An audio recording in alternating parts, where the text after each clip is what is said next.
Chapter 12, Preparation and Packaging. Welcome to the comprehensive audio study guide for Chapter 12, Preparation and Packaging. This is a critical module in your sterile processing training because it represents a shift in the workflow. If decontamination is where we clean, then the preparation and packaging area is where we manufacture. This area is formally referred to as the clean side. In the context of AAMI ST 79 and ISO 11607 standards, this is where the Sterile Barrier System, or SBS, is created. The SBS is defined as the minimum package that prevents the ingress of microorganisms and allows for the aseptic presentation of the product at the point of use. It is crucial to understand the regulatory standing of this area. Sterilization packaging systems, including wraps, pouches, and rigid containers, are classified by the FDA as Class II medical devices. This means they are subject to strict regulatory controls to ensure they provide an effective microbial barrier. As a technician, you must adhere to these international standards to ensure patient safety. Now, let us discuss the preparation and packaging area, focusing on the physical environment.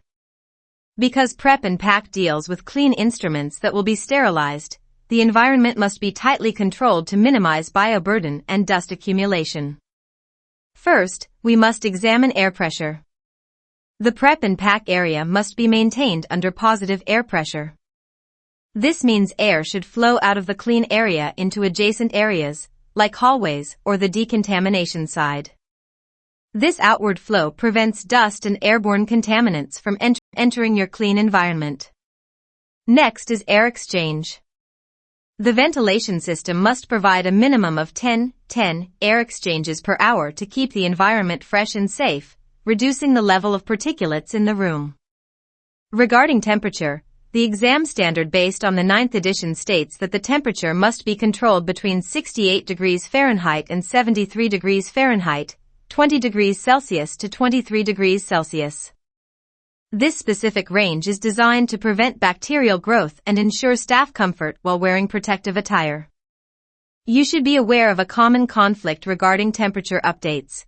Updated guidelines like ANSI/AAMI ST 79:2017 allow for a broader range in newly designed facilities, often up to 75 degrees Fahrenheit.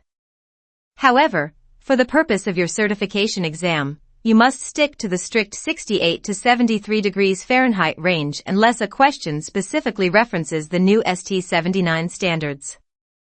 Humidity is equally critical and must be maintained between 30% and 60%. There are dangers on both sides of this spectrum. Low humidity, less than 30%, causes static electricity, which can attract lint and dust to sterile wraps. High humidity, greater than 60%, can compromise the structural integrity of paper-based wrappers and promote microbial growth. Traffic control is another essential aspect of environmental management. Access to the preparation and packaging area must be restricted. Only authorized personnel strictly adhering to the dress code are permitted to enter. This minimizes the introduction of contaminants from the outside world. We will now move to personal hygiene and attire. To protect the clean trays from contamination, strict hygiene protocols are enforced. First, regarding jewelry, all jewelry, including rings, watches, and bracelets, must be removed. Not only can jewelry harbor bacteria, but it can also tear fragile wrapping materials. Second, regarding fingernails, they must be kept short, clean, and free of polish because chipped polish harbors bacteria. Artificial nails are strictly prohibited in this area without exception. Finally, regarding hair and hand hygiene, head and facial hair must be completely covered to prevent hair or dandruff from falling into trays. Frequent hand washing is required to minimize the transfer of oils and microbes to the clean instruments. Once the environment is secure and personal hygiene is addressed, we move to the core task, which is inspection and assembly. Technicians should follow the FAN principle to ensure sets are user-friendly for the surgical team. The acronym FAN stands for functional, accurate, and neat. *F is for functional, meaning instruments must work properly and move freely. *A is for accurate, meaning instruments must match the count sheet exactly. *N is for neat, meaning instruments must be organized logically. For example, all clamps should be on a stringer with curved jaws facing the same way to help the surgeon count and use them efficiently. Regarding the count sheet, you must regard the count sheet as the legal record or recipe of the tray contents. A critical exam point to remember is the placement of this sheet. Ideally, count sheets should not be placed inside the tray with instruments unless the paper and ink are validated as non-toxic and free of linting. Traditional ink can transfer to instruments, causing chemical contamination. Before packaging, every instrument undergoes a final quality gate known as the inspection protocol. You must use a lighted magnifying lamp to inspect box locks, serrations, and crevices for any remaining soil or damage. This leads us to a non-negotiable rule known as the rule of cleanliness. If you find even one dirty instrument in a tray, whether it is visible bioburden, soil, or debris, the entire tray is considered contaminated. It must be sent back to the decontamination area for recleaning. You are strictly prohibited from spot cleaning an item in the clean room, as this does not address the potential failure in the cleaning process that allowed the soil to remain. Beyond cleanliness, you must also test instruments to ensure they perform correctly during surgery. This is called functional testing. *4 scissors, you must test for sharpness. You will typically use testing materials often designated as red or yellow latex-free bands, depending on the scissor size and type. The scissors must cut through the material cleanly and smoothly, without snagging or tearing. *4 ratchets, you must perform the tap test. Close the instrument on the first ratchet and tap it gently against the table. It must not spring open. If it does, the instrument is defective and could pop open during surgery, causing complications.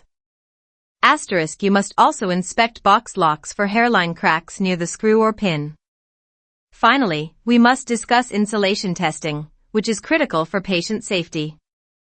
Laparoscopic instruments must be electrically tested with an insulation tester, often called a lap tester, to detect pinholes.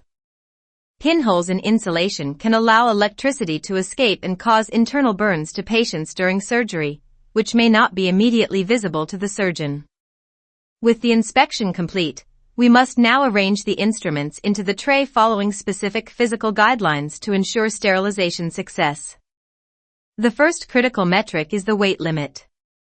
According to AAMI ST 79 standards, the combined weight of the instrument set and the container must not exceed 25 pounds. This includes the weight of the rigid container itself. There are two primary reasons for this limit. 1. Excessive metal mass causes wet packs due to moisture retention or condensate, which compromises sterility. 2. Heavy trays pose a significant ergonomic injury risk to the staff handling them.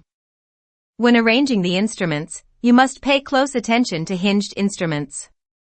All hinged items, such as hemostats and scissors, must be placed on a stringer or U-holder in the open and unlocked position. The reason is simple but critical. If an instrument is locked or closed, steam cannot contact the surfaces of the box lock or the jaws, resulting in sterilization failure. Furthermore, you must address disassembly. Instruments with multiple parts must be disassembled unless the manufacturer's instructions for use, IFU, state otherwise. This ensures steam can penetrate all mating surfaces where bioburden might hide. For instruments with lumens, check for patency blockages to ensure steam can flow freely through the tube.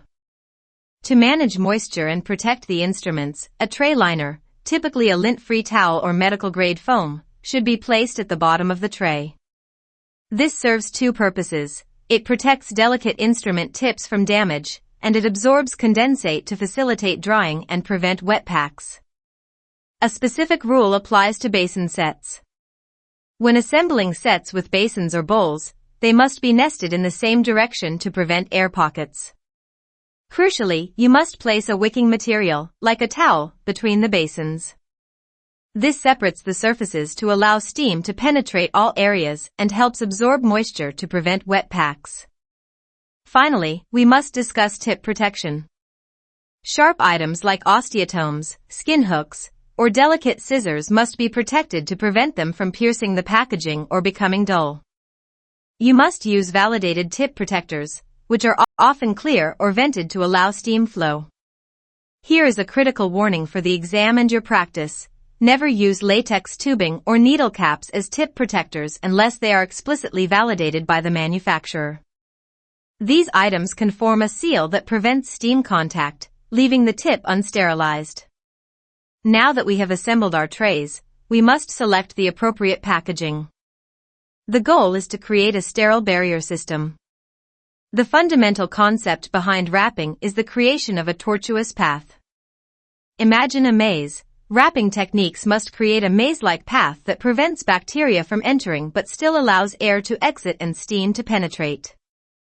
The material we choose must be compatible with the specific sterilization method. For instance, you would never use cellulose paper pouches in hydrogen peroxide gas plasma sterilization because the paper absorbs the sterilant. Let us examine the first main category of packaging materials, which is woven textiles. These are reusable fabrics. There are two main types you should know. 1. Muslin, a broad term often used in exams to describe reusable cotton wraps. To be an effective barrier, high-quality muslin must have a thread count of at least 140 threads per square inch. 2. Treated barrier fabrics. These are blends of cotton and polyester with a chemical finish that makes them water-resistant. Because these are reusable, there are strict maintenance rules you must know for the exam. First is laundering. Woven textiles must be laundered between every use. This is not just for cleaning. Laundering rehydrates the cotton fibers. If the linen is dehydrated, also known as desiccated, it can lead to superheating during steam sterilization. Superheating occurs when dry steam becomes too hot, leading to sterilization failure because the moisture essential for killing bacteria is absent. Second is inspection. Every square inch of the wrapper must be inspected over a large illuminated surface called a light table before every use. Even a microscopic pinhole renders the wrapper unusable. Third is repair. If a hole is found, it must be patched using a heat seal patch. Sewing or stitching is strictly prohibited because needle holes create new entry points for bacteria. Fourth is size limitations. For exam purposes, remember that textile packs have size and density limits. Generally, they should not exceed 12 inches high, 12 inches wide, and 20 inches long, and should not weigh more than 12 pounds to ensure proper drying. Finally, you must note that canvas is prohibited as a packaging material. Its weave is too tight for steam to penetrate effectively. Moving away from reusable textiles, most modern facilities rely heavily on non-woven materials. These are single-use synthetic wrappers typically made of a material known as SMS, which stands for spunbond melt-blown spunbond. The structure of SMS is engineered for specific functions. Asterisk the spunbond outer and inner layers provide physical strength to the wrapper. Asterisk the melt-blown middle layer acts as the bacterial filter. These materials are excellent barriers because they are water-repellent, hydrophobic, and lint-free.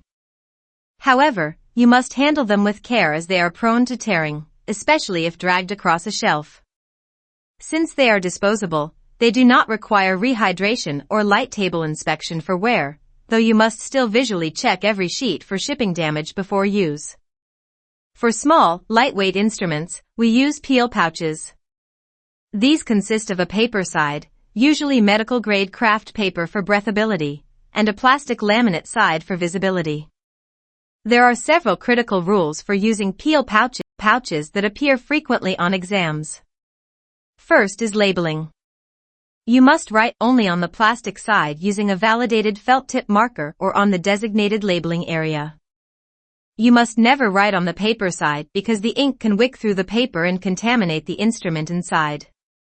Second is double pouching. You may place one pouch inside another for aseptic presentation, but you must follow the rule, paper to paper and plastic to plastic. This ensures the sterilant can penetrate the paper layers. If you place the inner pouch's plastic side against the outer pouch's paper side, you create a barrier that steam cannot pass through.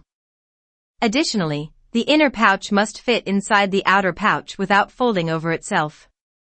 Third is expansion. You must leave about 1 inch, 2.5 centimeters, of space between the instrument and the seal. This allows the package to expand and contract during the pressure changes of sterilization without bursting. Fourth is loading. In the sterilizer, peel pouches must be loaded standing on edge using a pouch rack. They should never be stacked flat on top of one another.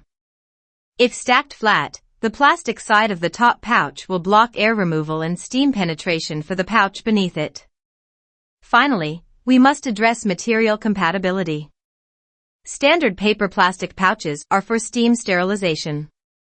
For low-temperature sterilization like Sterile, you must use Tyvek pouches, which are made of polyethylene fibers. Never use paper pouches in gas plasma sterilizers, as the cellulose absorbs the hydrogen peroxide sterilant, causing the cycle to cancel. Conversely, never use Tyvek in steam sterilization, as the high heat will melt the plastic, destroying the instrument. For larger instrument sets, instead of using soft wraps, we often utilize rigid container systems.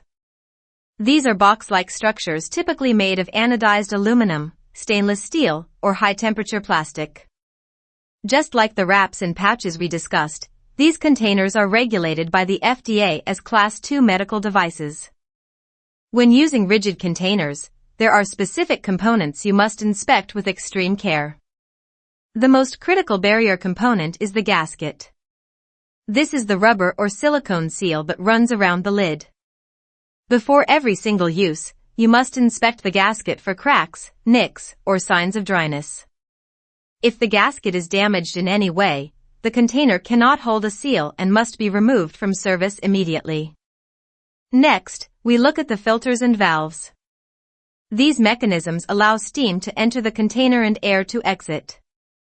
If your container uses disposable paper filters, you must inspect them for pinholes by holding them up to a light source before inserting them.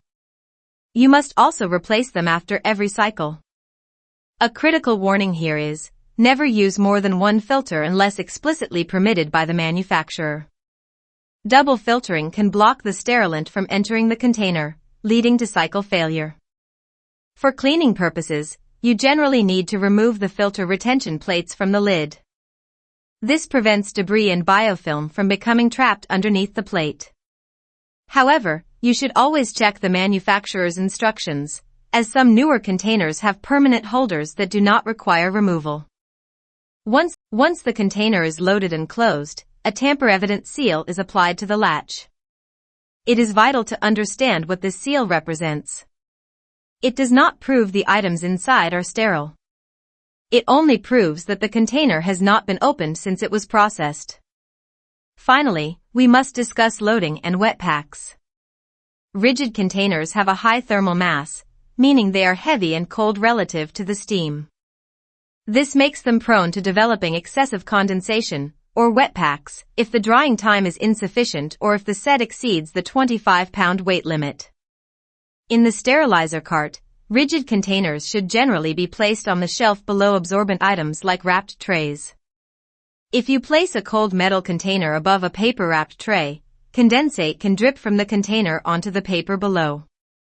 This moisture will wick bacteria through the paper wrapper and contaminate the tray beneath it.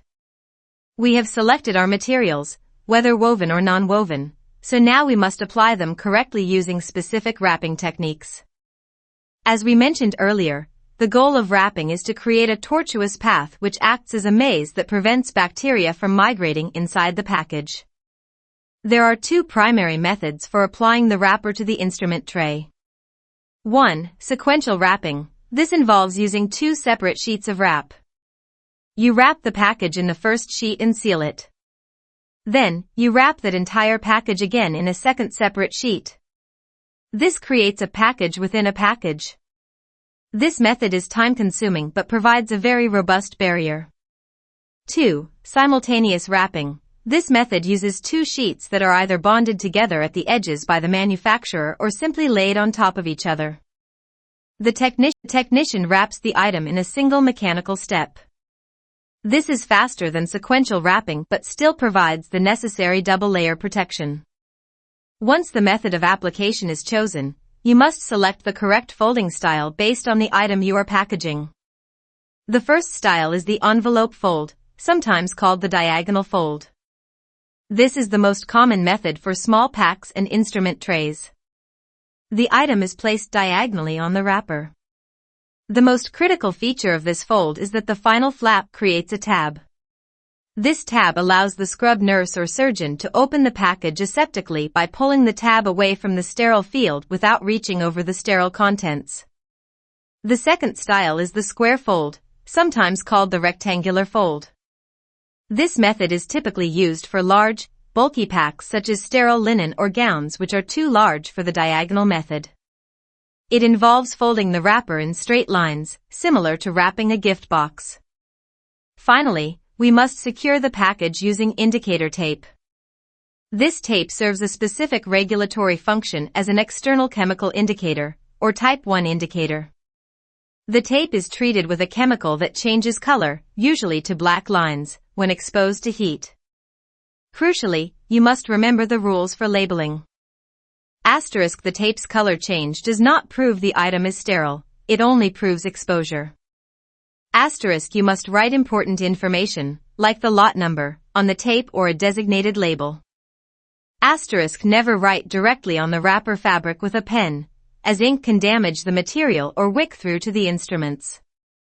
Once the package is wrapped and sealed, it enters the storage phase where we must address a fundamental concept known as sterility maintenance. In the past, sterility was thought to expire after a certain number of days. However, modern sterile processing standards, including AAMI ST79, adhere to the concept of event-related sterility. The definition is simple but profound: sterility is not determined by time, an expiration date, but by events. A package remains sterile indefinitely until a specific event occurs that compromises the barrier. You must memorize the specific events that compromise sterility. 1. Moisture. If a package gets wet from water, cleaning solutions, or condensation, a process called wicking occurs. Wicking is the action where bacteria travel through the wrapper via the liquid acting as a vehicle. Even if the liquid dries, the bacteria remain inside, rendering the pack contaminated. 2. Physical damage. This includes visible tears, holes, abrasions, or broken seals. 3. Soil. If you see dirt or dust accumulation on the package, it is considered contaminated because we cannot guarantee the barrier underneath is intact. 4. Crushing. This is often overlooked. Compressing or squeezing a package forces air out. When the pressure is released, air rushes back in. This is known as the bellows effect. This rapid movement of air can suck airborne microorganisms into the package, compromising its sterility. However, there is a critical exception regarding time that you must know for the exam. While internal packaging follows event-related sterility, many commercially manufactured single-use items, like sutures, blades, or sterile gloves, still have hard expiration dates mandated by the FDA. This is based on the degradation of the material or the packaging over years. Therefore, as a technician, you must check both the integrity of the package, representing the event, and the manufacturer's use-by date, representing the time. To further protect sterile items during storage, we often use sterility maintenance covers, commonly known as dust covers. These are protective plastic bags that go over the sterilized package. There is one critical exam rule regarding the use of these covers known as the cooling rule. Dust covers must be applied only after the sterile package has completely cooled and dried. This is non-negotiable. If you place a plastic cover over a pack that is still warm, vapor will be trapped inside. As the pack cools, this vapor turns into condensation. This moisture will wet the wrapper and destroy the sterility of the pack immediately. Once the items are on the shelf, we manage them using the FIFO system, which stands for first in, first out. When restocking shelves, you must place newer items behind older items. This ensures that the older stock is used first, reducing the need for reprocessing due to expiration or packaging degradation. Proper handling is also vital. Sterile packs should be handled as little as possible. When you do carry them, you must carry them flat or horizontally. You should never carry them vertically like a briefcase or tucked under your arm. If you carry a tray vertically, the heavy instruments inside will slide and gather at one end. This weight shift can force the sharp tips of the instruments to tear the wrapper from the inside out, destroying the sterile barrier. Finally, we must track our work using lot control, also known as load control. Every package must be labeled with a lot control number. You can think of this as the license plate for the sterilization cycle. This label typically includes 3 critical data points. 1. Sterilizer identification number, which machine was used. 2. Load or cycle number, which specific run of the day it was. 3. Date of sterilization. This system is essential for patient safety because it allows the facility to trace a package back to a specific cycle in the event of a recall. If a biological indicator fails, we can use the lot control number to identify and retrieve every single pack from that failed load before it reaches a patient. We have labeled the outside of the package, but we must also verify what happens inside. This brings us to internal chemical indicators, which are typically Type 4, Type 5, or Type 6 indicators. While the tape on the outside only proves the pack went into the machine, the internal chemical indicator proves that the sterilant actually penetrated the packaging materials and reached the instruments. There is a strict rule regarding placement. An internal indicator must be placed inside every single package without exception. You must place it in the geometric center of the pack or in the area considered most difficult for steam to reach. In a heavy instrument tray, this is often the center or a corner where metal mass is dense. These indicators change color only when all critical parameters of sterilization are met. For steam sterilization, these parameters are time, temperature, and steam quality. If you open a sterile pack in the operating room and the internal indicator has not changed color, the entire tray is considered unsterile and must be rejected immediately. This brings us to the conclusion of Chapter 12. The preparation and packaging area is where the product of the sterile processing department is truly manufactured. Throughout this chapter, we have established that this area is a Class II medical device manufacturing hub. We have learned that the environment must be kept at a positive pressure with temperatures between 68 and 73 degrees Fahrenheit, 20 to 23 degrees Celsius, to ensure safety. We have mastered the inspection protocols, rejecting any instrument with debris under the rule of cleanliness, and testing scissors and lap testers for function. We have learned the strict packaging rules, including the 25-pound weight limit, the prohibition of canvas, the wicking rule for nested basins, and the critical cooling rule for dust covers. Whether it is inspecting a gasket on a rigid container or ensuring a peel pouch is loaded on its edge, every step you take in this room is a pillar of patient safety. You are the final quality control check before that instrument touches a patient. This concludes our study of Chapter 12, Preparation and Packaging.